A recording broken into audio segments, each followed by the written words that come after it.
اللهم صل وسلم وبارك عليك يا محمد وعلى اله وصحبه وسلم. ازيكم عاملين ايه؟ معاكم رحب صابر من قناه زي السي فود. وحشتوني كتير. انا قلت للولد انزل هات لي كده شويه ايه، بوريك كده عشان ايه يفطروا بيهم. بصلته الراجل بيقوله كيلو وصل 80 جنيه. طب ليه؟ تعالي بقى. قمت كده خدت العزيمه وتوكلت على الله ويلا نبدا كده على طول. جبت حوالي كيلو من الدقيق وحطيت عليه كيس بيكنج باودر. خلاص، كيس كامل بيكنج باودر اي نوع. خلاص كده. وحطيت كمان عندي معلقتين من السكر ومعلقه ونص من الخميره الفوريه ورشه ملح. خلاص. وعندي كمان هنا عندي ده عباره عن ايه يا جماعه؟ بحط حوالي كوبايه ونص من الحليب مع كوبايه من الدهون دي ممكن تبقى سمنه، ممكن تبقى سمنه وزبده، ممكن تبقى زيت وسمنه. المهم ان انا بحط كوبايتين مع كوبايه ونص وادفيهم مش اكتر من تدفيه على النار. وهاخد معلقه خل وعندي بضايه. هنشوف دلوقتي ايه المقادير معانا. الاول همسك الكلام ده كده مع بعض. خلاص. لفه كده بالعجان. وتقدري تعمليه على ايدك طبعا، بس علشان خاطر ايه، انتوا عارفين موضوع التهاب الاعصاب اللي عندي ده الحمد لله. وهبدا بقى احط معلقه خل. طب معلقه الخل ايه فايدتها؟ عايزه اقولك بتدي هشه العجينه حلوه جدا. بتتفاعل طبعا مع البيكنج باودر. خلاص. بترفع كده هشاشه. بتطلع لي بقى نقول بقى ايه علمي يعني ثاني اكسيد كربون دايوكسيد كده. وبتدي هشه حلوه قوي. وده عباره عن ايه؟ الكاتشب اللي انا كنت لسه عاملاه معاكم. هنزل منه معلقه كبيره او تحطي معلقه من الصلصه. بس انا يعني ما بحبش الصلصه ادخلها البيت يعني هشوف كده، ولو احتجت تاني طبعا اغمق اللون مفيش مشكله. ممكن احط. ممكن تحطي معلقه كبيره من البابريكا. خلاص. يعني هخليه محمر كده شويه ايه زي اللي بنجيبه من بره. يتباع عندي دلوقتي البيضه وعندي السوائل. طب الكيلو بياخد قد ايه يا رحاب؟ الكيلو بياخد 3 كوبايات من السوائل. طب انت قلت لنا دلوقتي تحطي كوبايه ونص من الحليب وعندي نص كوبايه وكوبايه من الدهون. طب النص ده بيتوزع ما بين البيضه ما بين الخل. ولو احتجت بقى سوائل تانية الميه الدافيه مفيش عندي قدامي غير الميه الايه الدافيه. خلاص ضروري علشان خاطر الخميره. زي ما انتم ما لاحظتوا كده انا حاطه كله ايه على بعض. انا طبعا متاكده من الخميره بتاعتي. تمام. بس برضو انا بحب ايه ادفي الحاجة بتاعتي عشان بدل ما اعمل اختبار تيست الخميرة. هنزل بقى دلوقتي ايه البياض بتاع البيضة. طب ليه ما حطيش البيضة كاملة؟ هقولك البيضة اللي حطيها كاملة بتقل العجينة وانا محتاجة الصفار لحاجة تانية. خلاص للوش. يبقى انا هحط دلوقتي البياض. ولو مش محتاجة الصفار للوش ممكن على طول في الفريزر وتستخدمه وقت ما يعجبك. هنزل بس الصفار البياض دلوقتي بتاع البيضة. حط البياض وادي الصفار عندي اهو. هقلب برضو تقليبه وهبدا انزل بالايه بالحليب بتاعي. ما بنزلش بيه كله يا جماعه، بنزل شويه بشويه. احنا لسه كل ده على السرعه الاولانيه العجان. خلاص. وهبدا بقى دلوقتي كمان حطيت معلقه بابريكا زي ما قلت لكم، حاسه ان اللون مش جايب قوي. والف بقى الكلام ده كله على السرعه القليله، بعد كده على السرعه العاليه 7 دقايق لحد ما احس ان هي ايه لمت كويس قوي او سابت البوله. مش لازم 7 دقايق، تحس ان هي اتعجنت كويس قوي. اتعجنت وبقت زي الفل وفيها سن تلزيق. خلاص واخدين بالكم؟ بص لسه ما سابتش الايه الخطاف بتاع العجين، لسه فيها سن التلزيق. عجينه حلوه جدا روعه بصراحه. سابت البوله. بصي بتعرفي ان هي تمام طالما سابت البوله بتاعتك نطفت كده. مش مهم الخطاف يعني مخبوزات ومخبوزات كل ما تلاقي فيها سن التلزيق هتطلع العجينه بتاعتك هش. طبعا لون القمر ده سواء بقى من الكشب او سواء من البابريكا مفيش مشكله. هسيبها بقى دلوقتي. هقوم نقلها بقى في بولة تانية او هسيبها حتى زي ما هي كده في مكان دافي تختمر. في الصيف ممكن نص ساعة، في الشتاء ممكن ساعة على حسب ما تختمر. طب تختمر بسرعة ازاي؟ انا اولع الفرن 10 دقايق واطفيه وهغطيها كده بستريتش راب وبعد كده بفوطة واسيبها ان هي ايه تختمر زي ما هنشوف. الله اكبر عليا العجينة ما شاء الله. بصوا اختمرت يعني بتملى البولة. خلاص. بصوا فيها سن التلزيق زي ما قلت لكم. هبدأ بقى ان انا اخد جزء منها. تمام. واحط رشة دقيق على الكوانتر كده واقوم فرداها معايا زي ما هنشوف كده. هاخد جزء منها وافردها على الكوانتر. بعد ما فردت بقى جزء من العجين يعني خليه السمك كده. تمام. طب الجزء التخين ده لا، انا بس عشان نهاية الكوانتر خلاص خلص عندي. هقطع كده وارجع المه تاني. طيب انا هحشي بايه؟ عندي جبنه وعندي زيتون. جبنه يا جماعه ما تبقاش حادقه، تمام، يفضل يعني عشان الملح ما بيبقاش افضل حاجه في الايه المعجنات.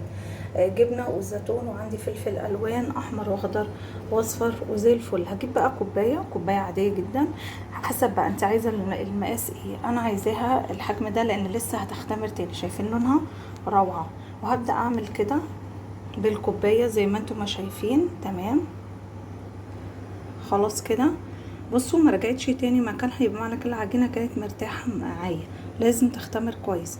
حته جبنه بقى، حته زيتون، ممكن تفرميه كمان مفيش مشكله، حته فلفل، يعني اللي يعجبك. عشان كده انا ما عملتهمش ميكس على بعض علشان خاطر ايه، اعرف اتحكم فيهم، تمام. شايفين هي زغنطوطه قد ايه، مفيش مشكله. هبدا بقى اقفل من هنا، تمام، ومن هنا. ابدأي بقى، لا خلي التقفيله من هنا احسن. خلاص، وابدأي بقى كده كأنك ايه هتعملي محشي، تمام. لفيها بقى عليها، لفيها عليها كويس جدا، فاهمين قصدي؟ كأننا بنعمل محشي. وما تكتريش الحشو طبعا عشان خاطر ايه، هي صغنطوطه اصلا يعني، تمام. ممكن تحطي بس جبنه وزيتون. حسيت كده ان الجبنه كتيره كده معايا في دي، فاهمين قصدي؟ بس برضو طبعا هحطها. خلاص، والقفله بتبقى من تحت يا جماعه، تمام كده اهو. الصاج مش مدهون اي حاجه. نعمل واحده كمان برضو تكون اوضح اهي. ادي عندي واحده اهي، بعدها لكم عن العجينه عشان تشوفوا. خلاص، هحط حته جبنه صغنطوطه. شوفوا بقى هما ما شاء الله بيكسبوا قد ايه.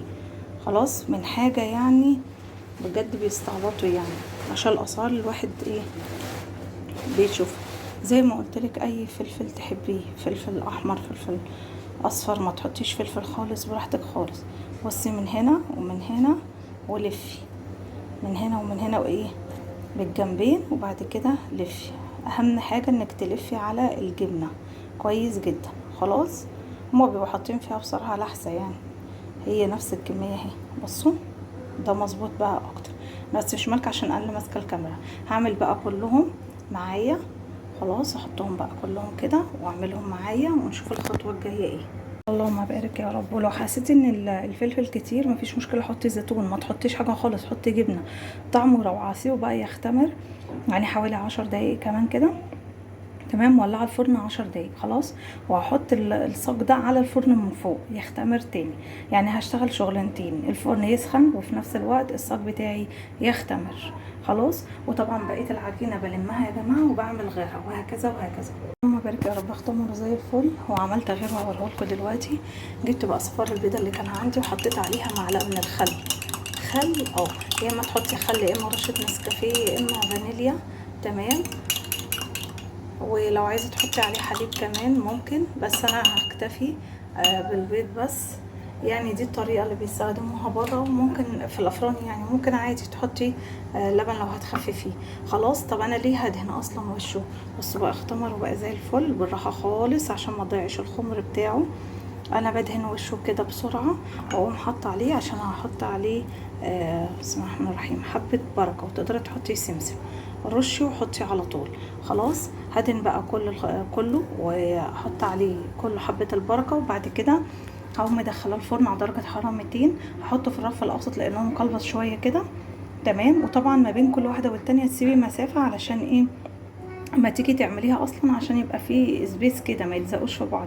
ولو لزقوا عادي هنطلعهم، بس انتي حاولي ما تسيبي مسافه. خلاص، هسوي بقى الكميه وارجع لكم. بصوا بقى الجمال، اللهم بارك يا رب، اللهم بارك. خلاص، اول ما يطلع لازم تغطيه فوطه مبلوله منديه يعني. خلاص، بتبلي الفوطه بتعصريها وبتغطيها، او ترشي باخر ميه بسيط وتغطيها. خلاص، عشان يفضل معاكي طري. بصوا العجينه يا جماعه عامله ازاي. بصي طالما بتحطي ايدك وبتطلع تاني، بصي طريه قد ايه. خلاص، وما تحاوليش تقربي له نهائي الا لما يبرد تماما. تعالوا بقى كده نقدمه. طبعا طلعت صاج تاني عملته، وهقول لكم حاجه كمان مفاجاه عملتها للولاد بنفس العجينه عشان ما يضربنيش. تعالوا بس كده نقدم ده مع بعض. اللهم بارك يا رب، اللهم بارك. بصوا شايفين الجمال، بجد يتقال عليه جمال. اوريكم بس كده، اجيب لكم واحده من هناك اوريكم العجينه قد ايه طريه. بصوا يا جماعه التسويه قمر.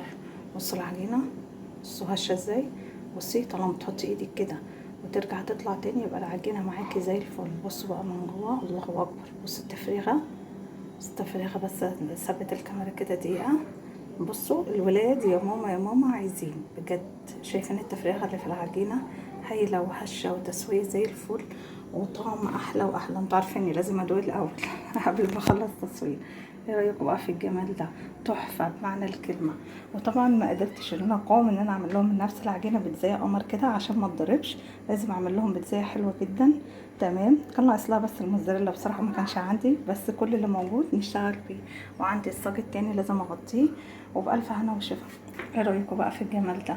لو عجبكم الفيديو اتمنى ان انتوا تشتركوا في القناه وتفعلوا زر الجرس. كانت معاكم رحاب صابر من قناه زي فود، وشكرا والسلام عليكم ورحمه الله وبركاته. باي باي.